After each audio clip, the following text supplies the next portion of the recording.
Rifle elk hunting. Why is the success rate below 10% mostly? So usually a rifle elk season is anywhere between 4 to 7 days long, and archery elk seasons are, up to a month, sometimes more. So since we are limited on time, we got to do our homework beforehand. We cannot go to the forest, we cannot go hunting and scouting at the same time, because you only have a couple of days and to get an animal. So it's going to be really hard to drive around, find camping spots, find good hunting spots, heavy timber, feeding area, all in just 4 days. And the difference between a successful hunter and a person who never gets anything is that most people who get an animal every year, they're out in the forest, throughout the year. So they're doing their scouting, they're looking at maps, they're doing their camping trips and their hunting spots. So they're learning the area, they're learning the animal, and they're consistent at it. Those are the three key differences in anyone who's successful in anything. You have to be consistent, because the compound effect kicks in. Like if you go to one spot 10 times, you're gonna know that spot really, really well.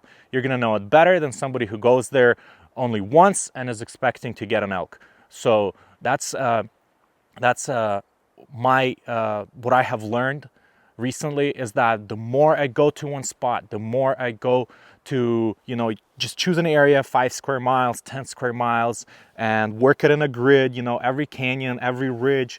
You gotta know, where are the animals bedding, where are the animals feeding, what do they like, what do they not like, are they in the heavy timber or are they always in the clear cuts, So another thing about rifle elk hunting, and two tactics that work, is you can either still hunt through the timber or the clear cuts or just regular forest. You can either still hunt and bump into it and shoot it, or you can hop on a ridge and glass. You can either glass burns or clear cuts, and those are two things that work really well.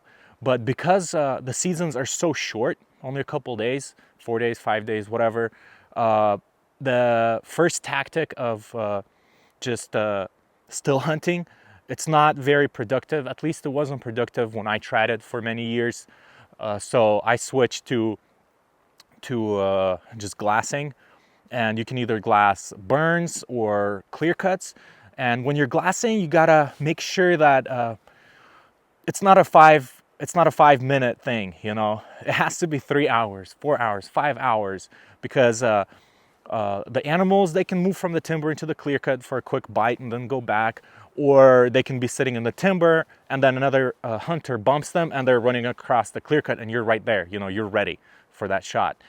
And another thing is that on foggy days and overcast days, sometimes animals, they will bed in the clear cuts. They're not gonna go to the timber. So at first light, they can be bedded down and you didn't see them.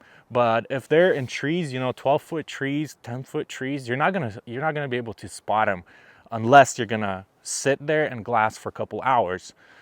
Or sometimes the animals start moving around during the day. They get up to get a quick bite of food, or go get some water or something like that. Or sometimes they just stretch up a little bit and then go back down. So, and that's your chance to see that animal. Versus the people who, drive around in clear cuts, pull over in their truck, glass for 5 minutes, hop back in and keep driving. I used to do that, but it doesn't work that way. And you can literally watch and see like 20 trucks going through the logging roads.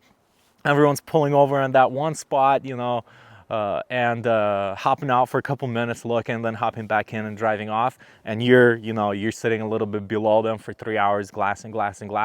A buck steps out or a deer steps out, boom, you shoot them.